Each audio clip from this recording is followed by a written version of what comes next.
بانی پاکستان قائد اعظم محمد علی جناح رحمۃ اللہ علیہ اور ملک کے پہلے وزیر اعظم لیاقت علی خان کے مابین جناح کی زندگی میں شروع ہونے والے اختلافات ان کی وفات کے بعد فاطمہ جناح اور لیاقت علی خان کے مابین بھی مسلسل چپکلش کا باعث بنے رہے۔ دونوں کے مابین تعلقات اس حد تک کشیدہ ہو گئے تھے کہ لیاقت علی خان نے فاطمہ جناح کو سیاست سے دور رکھنے کے لیے ہر طرح کے ہتھ کنڈے استعمال کیا، یہاں تک کہ جناح کی وفات کے بعد 2 برس تک فاطمہ جناح کو ان کی خواہش کے باوجود بانی پاکستان کی برسی کے موقع پر ریڈیو پاکستان کے ذریعے قوم سے خطاب کرنے کی اجازت نہیں دی گئی، اور تیسرے برس جب ان کو خطاب کی اجازت ملی تو ان کی تقریر کو سینسر کر دیا گیا۔ یہ سلسلہ سن 1951 میں لیاقت علی خان کے قتل کے بعد بھی ختم نہ ہوا، کیونکہ فاطمہ جناح نے ایوب خان کی آمرانہ حکومت کو تسلیم کرنے سے انکار کر دیا تھا۔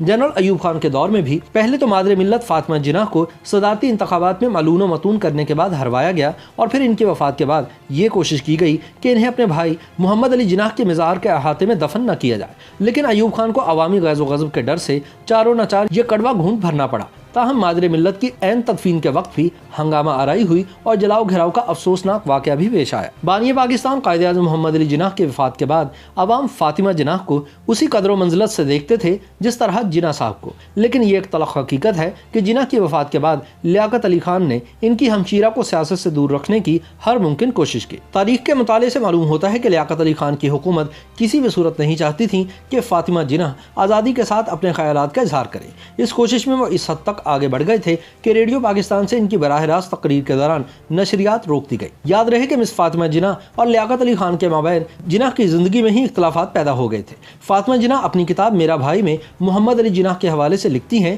کہ لیاقت علی خان کو تو قائد کی موت کا انتظار تھا۔ قدرت اللہ شہاب اپنی کتاب شہاب نامہ میں لکھتے ہیں کہ قائد اعظم کے وفات کے بعد فاطمہ جناح اور لیاقت حکومت کے درمیان سرد مہری کا غبار چھایا رہا۔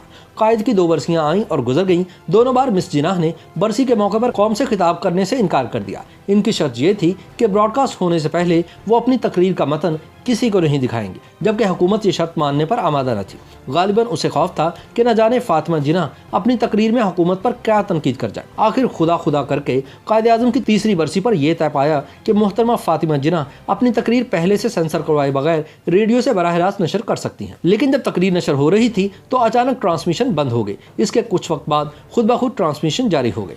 بعد میں معلوم ہوا کہ مس جناح کی تقریر میں کچھ فکرے ایسے تھے جن میں حکومت پر تنقید تھی۔ وہ تو بدستور ان فکروں کو مائک پر پڑھتی گئی، لیکن ٹرانسمیشن بند ہو جانے کی وجہ سے وہ فکرے براڈ کاسٹ نہ ہو سکے۔ اس بات پر بڑا شور شرابہ ہوا، فاطمہ جناح سخت ناراض ہوئیں، اخباروں میں بہت سے احتجاجی بیانات بھی آئے۔ اگرچہ ریڈیو پاکستان کا موقف یہی تھا کہ ٹرانسمیشن میں رکاوٹ کی وجہ اچانک بجلی کا بند ہونا تھا، لیکن کوئی بھی اس بات پر یقین کرنے کو تیار نہ تھا۔ اس ایک واقعے نے لیاقت علی خان کی حکومت پر عوامی اعتماد کو جتنی ٹھیس پہنچائی، اتنا نقصان مس فاطمہ جناح کے چند تنقیدی جملوں نے نہیں پہنچانا تھا۔ یہ سلسلہ سن 1951 میں لیاقت علی خان کے قتل پر اختتام پذیر ہوا، لیکن لیاقت علی خان کے بعد فیلڈ مارشل ایوب خان کی فوجی حکومت نے بھی فاطمہ جناح کے ساتھ ناروا رویہ اپنائے رکھا۔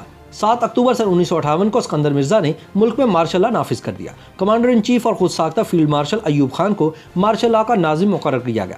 24 اکتوبر سن 1958 کو ایوب خان نے اسکندر مرزا کے تمام اختیارات حاصل کر لیے اور ملک میں فوجی حکومت قائم کر دی، اور ملک کے تاحیات صدر بننے کے خواب دیکھنے لگے۔ حکمران کنونشن مسلم لیگ کی جانب سے صدر ایوب کو صدارتی امیدوار نامزد کیا گیا۔ محترمہ ابتدا میں اس نامزدگی پر آمادہ نہ تھی، لیکن حزب مخالف کی سیاسی جماعتوں کے اصرار پر انہوں نے ایوب خان کے مقابلے پر صدارتی انتخاب لڑنے کی حامی بھری تاکہ ملک کو آمریت سے نجات دلائی جا سکے۔ صدارتی الیکشن کی مہم کے دوران سب سے افسوسناک وقت تب آیا جب ایوب خان کے حامیوں نے فاطمہ جناح کا انتخابی نشان لالٹین آوارہ کتوں کے گلے میں ڈال کر ملک کے مختلف حصوں میں گھمانا شروع کر دیا۔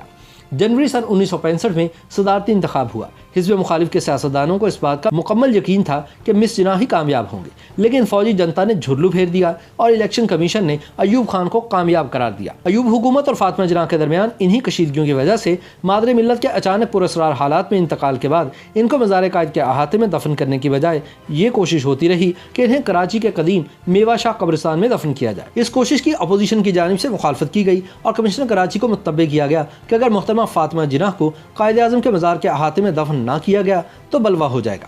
اس طرح انہیں قائد اعظم کے مزار کے احاطے میں دفن کرنے کی اجازت ملی۔ مادر ملت کی قبر قائد اعظم کے مزار سے 120 فٹ دور بائیں جانب کھودی گئی۔